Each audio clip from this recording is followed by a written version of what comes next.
Hey everybody, Rob here, dtrailer.com. Today we're going to be taking a look at the Roadmaster Falcon 2 and Falcon All-Terrain Combo Towing Kit. Now, this towing kit's going to come with a lot of different components that you need to flat tow your Silverado. One of them is going to be the lighting. We have diodes installed here, and you can see what they're going to do is they're going to take the signal from our motorhome and transfer them to our Silverado's taillights. That way when we're driving down the road, the signals match and people know if we're going to change lanes, if we're stopping, or anything like that. But not only is our kit going to come with the diodes, it's also going to come with the power cord to transfer all the signals and the safety cables to hook up your tow bar. Now, it does come with a few other things, but it's just really nice that you get all those things in one package. That way you don't have to worry about forgetting something or having to pick something up the last second, preventing you from hitting the road. Now, the kit's also going to come with locks. We're going to get one for each side of our tow bar, so we'll get 2 padlocks, and it'll include 4 keys that are all keyed alike. So that way we can keep a set on us, and we can also have a spare set in case we lose them. Now, the combo kit was designed for the Falcon 2 and the Falcon All-Terrain Tow Bar, but it'll work really well with any tow bar that has channels on the arms because it does come with straight cables and a straight cord to run it through for that clean look and to help protect them from dragging the ground. And since the Falcon 2 and the Falcon All-Terrain store on the back of your motorhome, it's really nice to have all those cables and everything right here with your tow bar. But whenever it is back here, our cables and our cords are all going to be exposed to the elements, not to mention the tow bar itself is.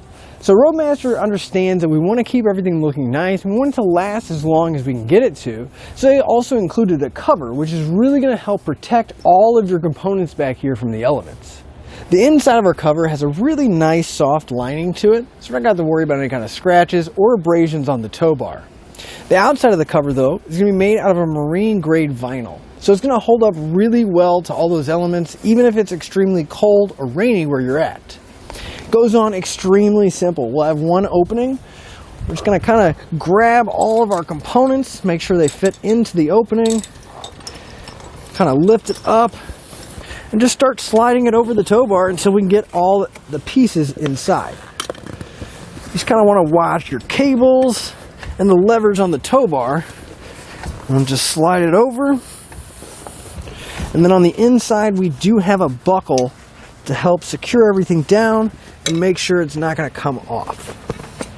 You just reach in, wrap it around the tow bar, and now everything's in a nice little package ready for us whenever we want to tow. We don't have to worry about getting into those compartments, pulling all of our cables and cords out. Everything's right here and take that much less time to hook up. So all those components are extremely nice, and they're definitely going to make our life a lot easier and smoother when we go to hook up. But most of it's taking place on the motorhome side. The bag, the cover, the cables, they're all going to store on the motorhome. But what that doesn't really help us with is the arms on our base plate. We have removable arms, so a lot of times when we're not towing, it looks nicer and it's a more sleek look when we pull the arms out. But now we need to find somewhere to put these. And a lot of times if you put them in a compartment underneath your motorhome, they end up rolling around, and they may be hard to find. And you definitely don't want to lose these because we need them to hook up. Well, Roadmaster knows that as well, and they also include a bag that you put a lot of your smaller components in and keep it in your motorhome. That way it's easy to find and easy to grab.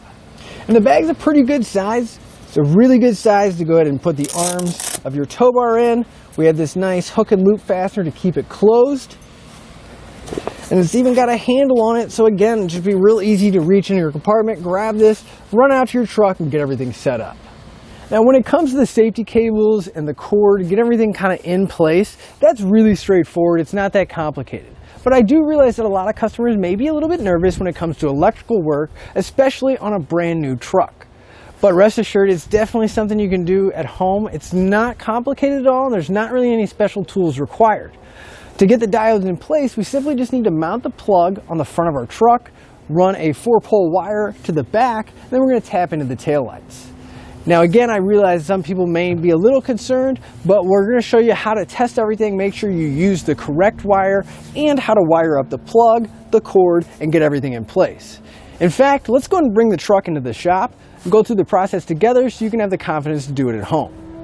To begin our installation for the wiring, you're going to want to start at the front of your truck and figure out where you're going to be mounting your plug. Now obviously the bumper is removed And that's just because we just got done installing our base plate. It just makes it a lot easier to route all our wires. And that's what I suggest doing too, is doing your wiring while you're doing your base plate, because it's just a lot easier to route the wires and get access to what you need to. But you'll start at the front where you're going to be mounting ours. Ours has 2 prongs where the bracket is going to be installed, so we just want to make sure we have enough length of wire to work with and that we have enough to strip back and wire up. But we started running ours back towards the tailgate, so we went up and over the frame here and started routing it towards the engine bay. Now once we started routing it, a few things you want to pay attention to is you don't want your wire to be too close to anything that's extremely hot or any moving parts that may damage it. There's a lot of that up front here. So what we did is we took our wire, went up and on top of the frame right here, then we dropped it down just a little bit, but we have our axle and our steering components up here, so you need to be very mindful of how you route things around here. But basically what I did was I went over the top of the axle and everything else, went over all these components here, and then I brought my wire up to the top above the cross member. But then once we got to this back section, our exhaust is right here, not to mention the drive shafts. There's a lot of moving things going on, and our wire was right on top of the frame rail right here. So instead of coming towards the exhaust, I just pushed it to the outside. And then once I had it on the outside, I just started running it along the frame on top, zip tying it to these existing lines, whether that be more towards the inside or the outside. Because the wire's right on top, so it's pretty easy to get access to. Here you can see a piece of it on top of the frame, and I just have it zip tied to these existing lines here. So just followed that as far back as we could go. And again, doing it on the outside may be easier because you can reach the top of the frame pretty easy. You don't have the fuel tank or anything else in the way. We started following it along, and once we got to the fuel tank, we just continued to come along the back edge until we got to that last body mount and right where the leaf springs mounted up. Continued along, but once we got to this section here about the back tire, ended up bringing it to the inside about the back edge of the fuel tank. Again, just routing it on top of the frame, a little bit easier to access on this side, and a few more things to zip tie it to. Then we just kept running it all the way back until we have the rest of wire at the very back of the bumper. Now I went ahead and anchored it off to a point up high to where it's not going to drop, slide back, or move around on us. But we need 4 individual wires rather than a bundle of 4. So the easiest way to do that is if you take a pair of cutters, and we're just going to cut right in between the wires. You want to be really careful not to cut the wire itself. You just want to separate them. And then once you do, you should be able to take your finger, grab the wire, and just start separating it as high up to your last anchor point as you can go until you have 4 separate wires. Now once you have all 4 wires separated, you want to make sure that they're not going to get tangled or damaged, but we're going to move up top and we'll do some testing and remove our taillights. So you want to go ahead and open up your tailgate, and that'll expose the 2 bolts that are holding each taillight in place. You can grab a T15 Torx bit, and we're going to pull both of those screws out.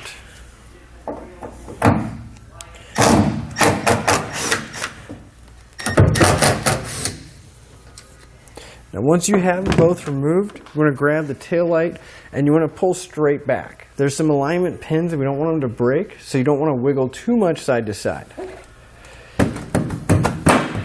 A little bit's okay just to get it loose, but once you get it a little bit loose, try to grab the outside of the taillight and work it straight back. Now we need to disconnect our connectors. We'll have one at the bottom here. There's a little red locking tab on it. We'll slide that away from the taillight. Now sometimes it can be a little tough. You might need to get a flat blade screwdriver or a pick or something small to release that tab.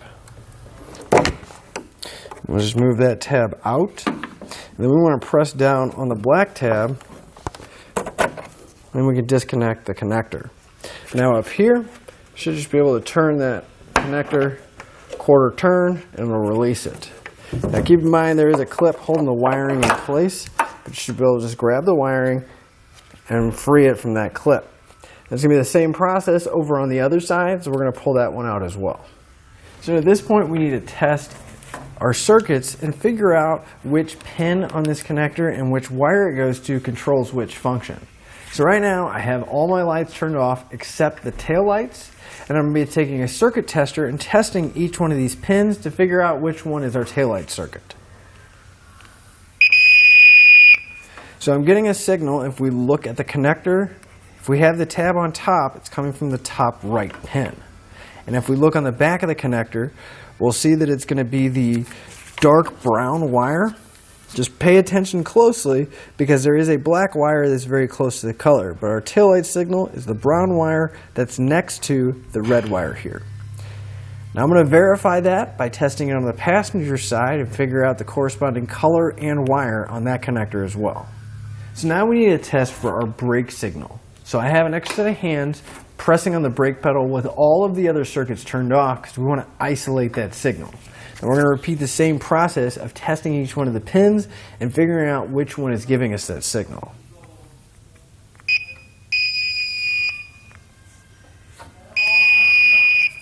So it looks like we're getting our signal from, if that tab is on the top, from the lower right pin. And if we look on the back, it's going to have a green wire corresponding with it. Now we only need to know our taillights and our brake signal because our full pole wiring is going to be using the brake signals as turn signals. So we have our taillight signal figured out and our brake signal. So we're going to go over to the passenger side and again verify the color and function of the wires over there. And on the passenger side, fortunately, there's not too much to remember or write down because we're going to have the same color wires and the same location on the passenger side. So again, if that tab is on top, our taillight signal will be the top right, which is a brown wire, and our brake signal will be the bottom right, which is a green wire. Now that we've tested everything and identified all of our wires, we need to expose them so we can work with them. So I'm just going to cut away some of this electrical tape and wire loom that's covering it up. Just want to be extremely careful not to cut the wires inside. You just want to pull that tape and loom back so we can get access to work. Now if you can go back as far as you can so you have plenty of room to work with, but this should be enough wire here. I might pull a little bit more back to get to where it kind of goes into this large bunch here.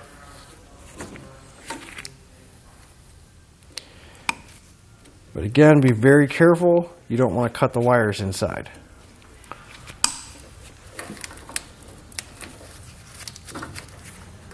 And we got a little bit more room to work with once we remove this tape here. So now we need to get our wires up into the taillight cavity so we can make our connections.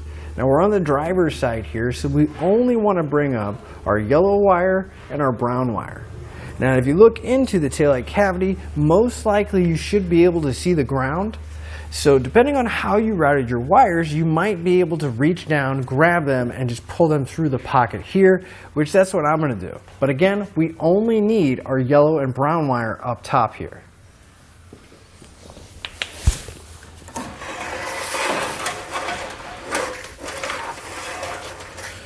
Now once you do pull your wires up, you want to double check, make sure it didn't get wrapped around anything, there's no excess wire down there, and nothing that's down there is going to get it damaged. Another tip that I like to do is once I have it up, typically I'll zip tie an anchor point to the factory wiring, and that'll prevent the wires from falling back down and make sure they're nice and secure here, and it's not going to give any extra tension on it the other way either. So we're going to start on the driver's side with our brake and turn signal wire. And if you remember, the factory wire is going to be colored green. So we're going to take a pair of cutters. We're going to come down away from the plug just a little bit. We'll cut that wire directly in half. Then we want to strip back both ends of it.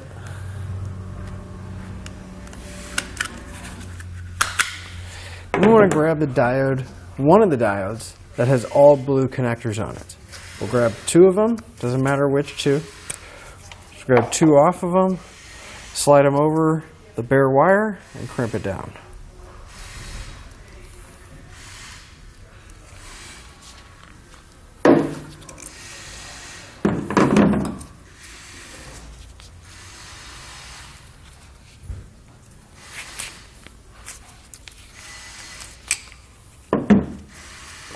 We can pull the last diode, or the last connector off our diode. And if we look at our diode, we're going to have one terminal on the outside and two on the inside. Now we want to plug the connector that's closest to the plug going to the tail light into the out terminal. And then the one on the other side of it, we can plug into either one of the in terminals. Doesn't matter. We just want to make sure that it's plugged in line, and the one furthest from the plug is on the inside, and the one going to the plug is on the outside. Then we'll take our yellow wire. And I always like to give myself a little bit of extra, so I'll just put like a small loop in there. And I'll cut my wire. And we're going to strip back the end of it and put on that last blue spade connector. Crimp it down. And this one will go into whatever terminal is open on the inside on your diode. So it should look like this once you're done. Basically, whenever we're driving, the signal will come in from the factory wire and go out to the factory wire to the bulb. But whenever we're towing, the wire is going to be coming from the socket on the motorhome, sending the signal through into the diode and out to the bulb. That way we have two inputs and only one output. Now our taillight circuit is going to be very similar, but there's a few minor differences. We're still going to cut that wire and strip back both ends and install a blue spade terminal onto those wires. And we're still going to plug it in the same way. The one closest to the plug will go to the out. The one farthest will go into one of the in terminals. We'll take our brown wire, again, give ourselves a little bit of excess. We'll cut the wire, except this time we want to hold on to the excess wire. And we're going to strip back the end of the excess and the end that we just cut.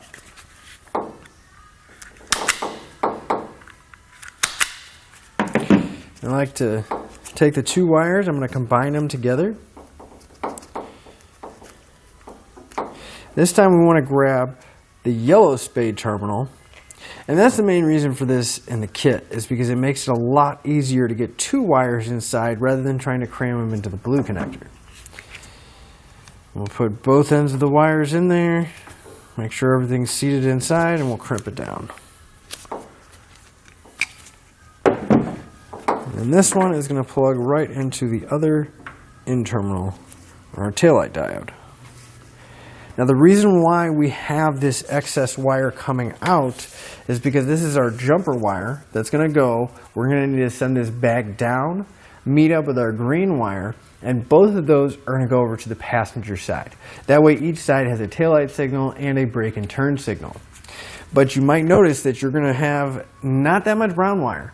And it's mainly because of how long our truck is. Once we get it back here, there's not a whole lot of wire left. But you may have some, it just kind of depends on how you route everything. But I'm going to go ahead and grab some more brown wire that I have laying around. You just want to make sure you use at least 16 gauge wire. And if you need some, you can pick it up here at diodes.com. But we're going to send our brown wire back down, meet up with the green wire, and connect them on the passenger side the same way. So before we put our taillight back in place, I always like to take the backing off our diodes. I got some double-sided tape on there. And you can either stick these to the body of your truck, somewhere secure mounting point. But what I like to do is I like to stick them together. That way they're not moving around too much inside of there, and it still gives us enough room to get our taillight in and out, because if we stick this to the body, then we're really limited on how far that pigtail can go. Then we'll take our taillight and we'll start putting all the bulbs and connectors back in place. And when you replug the connector back in, you want to make sure you lock down that red tab. We'll just kind of tuck our diodes into that little pocket. Get our taillight to line up. And then we can resecure it using the hardware we removed earlier. And if you have both sides done, you can go ahead and put in both taillights and button everything back up. We'll move back down underneath and deal with our one last wire, that white wire.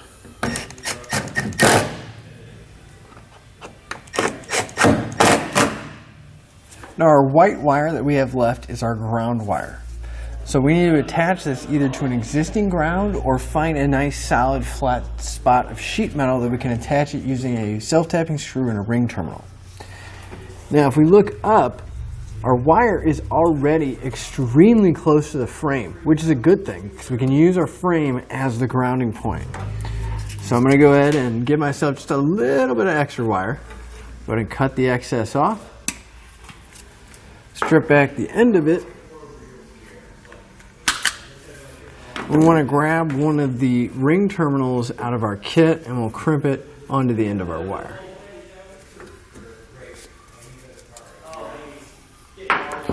Now I'm going to take a 5/16 nut driver and the self-tapping screw that comes in our kit, and I'm actually going to get it started first. That way I don't have to worry about the ring terminal getting caught on the screw while it's spinning or potentially pulling on the wire or anything else. So I'm just going to kind of move it out of the way for now. And I'm just going to put a hole right into the side of the frame high enough I don't have to worry about the exhaust here.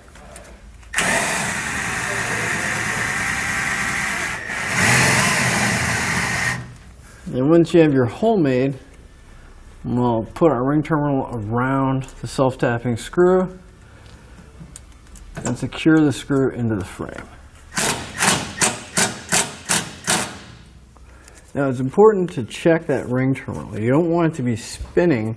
You want it to be nice and secure. At the same time, you don't want to strip out that screw either. Now that we have our fascia back in place, we can wire up the plug on the front of our truck. Now the kit's going to come with a 6-way round plug. What I like to do is take the dust cover off the back and I'm just going to slide it onto the wires, and honestly we can just push it back out of the way right now. We don't need it up here. But we need to separate each one of these wires. But unlike the back, we only need a little bit. So you don't need to go real far, maybe an inch or so, just to have enough to work with each individual wire is plenty. So we'll go ahead and separate these, and we're going to strip back the end of them as well. Now on the back of our plug, we're going to have all the terminals. Now they are labeled. They're might be a little bit hard to see, but if we look at the top, there's going to be a TM for trailer marker. That'll be our brown wire. And if we move counterclockwise, the next one's going to say GD for ground.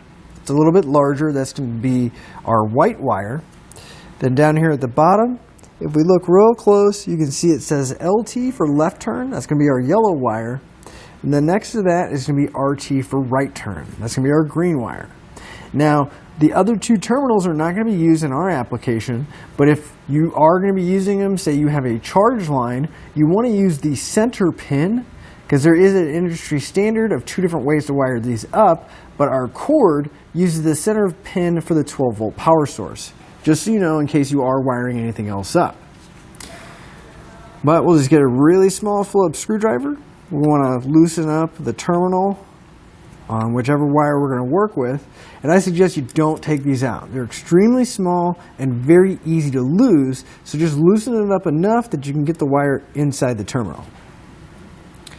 Since this is the trailer marker terminal, we'll take our brown wire, make sure that the copper is inside the terminal, and if you look real close, I always leave just a tiny bit of copper outside the terminal, and that's just to make sure that it has a solid connection and that the insulation isn't going to cause any kind of connection issues from the inside.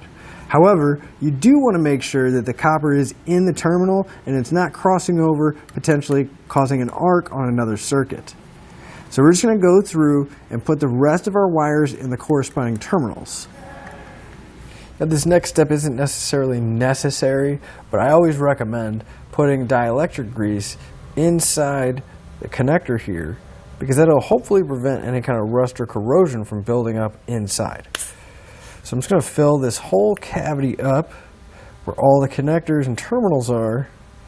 Then we can slide the boot back over, and I'm going to seal that up with some electrical tape. That's not only going to help keep the boot in place, but it's also going to help kind of hide these colored wires and just protect everything, hopefully protecting things from getting inside. Now if you want, you can backfill this with silicone as well, which I'm actually going to come back and do, and then put some tape over it so I know it's going to be 100% waterproof. And you can see we have these prongs on our base plate.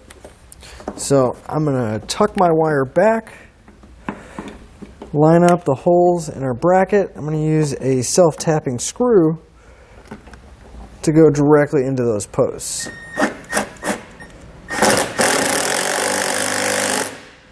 We'll get one started, and we'll get another one on the bottom so we can get everything lined up and secured.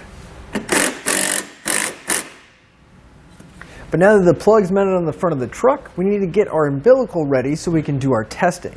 So I'm going to grab the tow bar, our safety cables, and the umbilicals so we can get everything routed inside the channels, and we can test our circuit to make sure everything's working properly. Now on our tow bar we have these channels which can make it really nice so we don't have our cables or our cord dragging the ground. But like I said earlier, we need to make sure that we get our cord in place before we wire up the plug because it is made to go through the channels. You also want to pay attention to which arm you're going through because on our Silverado the electrical socket is on the driver's side. So we want to make sure we go through the correct arm. Now this is going to slide directly into the back of the motorhome, so the driver's side arm would be the one that's in front of me. So I'll take the end with the blunt cut wires and I'm going to pass it through. You may have to kind of keep an eye on the wires as you're passing it through because they may have a tendency to try to come up through these grates. If they do, it's fine. Just kind of push it down with your finger, continuing to push that cable till it goes all the way through and comes out the other side. Now you don't need to pull all the slack out or anything. It'll move inside there freely. Just want to make sure that the coiled end with the 7-way is on the side that has the shank. Your blunt cut wires are on the end that's going to attach to the base plate. You can go ahead and grab the plug now, and you're going to want to grab a small Phillips screwdriver. On the front of the plug, we're going to have a very small set screw. Now we do need to pull this one completely out, but you want to keep track of it because it is very small and very easy to lose. I'm going to go ahead and set that there. The plug should come out, but before we start messing with the plug, I want to bring your attention to this screw at the back right here. You'll notice it's kind of connected to that silver piece, and that's just a gate that's going to keep the wires nice and secure and prevent them from getting pulled out of the back of the socket. So we need to loosen this up so we can have our cord go through and have plenty of slack and room to get it in there. So we'll just loosen it up. You don't need to take the screw out. Just loosen it up and make sure there's enough room and that gate kind of moved out of the way. And we'll grab the end of our wire, take all the wires, feed them in from the back side. I like to give myself plenty of room to work with, so I'm just going to move that silver plug pretty far up the cord. Now we can start looking at the terminals on the back. Now these are going to be labeled, but they're labeled very small. So if we start with the large one, that'll be labeled G for ground. That'll be our white wire. Then next to that, moving in a circle, we'll have a T. That's going to be for trailer marker. And if we move over, the next one is going to be labeled S. That's actually your electric brake signal, which is the blue wire. Then we have an R. That's going to be your right turn signal, which is your green wire. L for left turn signal. That's your yellow wire. And then in the center, it's not labeled, but that's going to be your auxiliary power source, and that's the black wire. Now this is going to work exactly the same. We're just going to loosen up the set screws, just like we did on the plug on our truck. We're going to take the wire that corresponds with the terminal, make sure we get the wire inside, and then tighten down that set screw. Now the ends of these already have solder on them, so we don't have to worry too much about those stray strands trying to cross over. You just do want to be mindful whenever you put them in that you get those contacts all the way into the terminal and tighten down that set screw. Just like before, we're going to go through and connect all of our wires according to the legend and the color and function they have. And once you get the socket wired up, I'm going to slide that silver piece back over. Make sure you line up the holes. Grab that small set screw, We can secure it down. Now if we come back to that screw at the back, now you can get a better visual idea of what that gate does. You can see how it's kind of sticking up past the cord and it's got plenty of room to move in there. We want to make sure it's not going to move and it's not going to pull on those terminals on the inside. So you just want to tighten this down to there's just a little bit of pressure. You don't want to crush that cable and you don't really want to crank on it. You just want enough pressure right here so that it's not pulling on the terminals inside of here. So now that we have our electrical in the channel, we need to get our safety cables in there. Now each one of our safety cables is going to have a spring-loaded hook on one end, and then on the other end we are going to have a spring-loaded hook, but there's also going to be a quick disconnect. So we're going to take that quick disconnect off along with the hook. We'll set it aside for now. And then we'll take the open end. And we want to take this and we're going to start on the end of our tow bar that our 7-way is, and we're going to feed it towards the attachment point for our base plate. Now this may be a little bit tight just because there's not a whole lot of flex in the end of there, but there is enough room to get them through. And just slide them through just like this. Make sure you just leave the other end, have enough slack on there. And we'll grab our quick link and we can reattach it. Really simple, easy process. We're going to do the same thing for the other channel and our other safety cable. So I got my Silverado hooked up to my tester so we can verify that our diodes and the lighting is working properly. Now you can hook it up to your motorhome to test the circuits. However, I'm using a tester in case there is a problem. It's easier to isolate on the truck if I'm using a tester rather than trying to figure out if there's a problem on the motorhome end. If I turn my tester on, we can see that the taillights are working. Our left turn signal is working. The brake lights and our right turn signal. All we have left to do now is hook up to the motorhome and hit the road. With all that being said, again, I'm Rob here at eTrailer.com, and that'll finish up your look at the Roadmaster Falcon 2 and Falcon All-Terrain Combo Towing Kit on our 2020 Chevrolet Silverado 1500.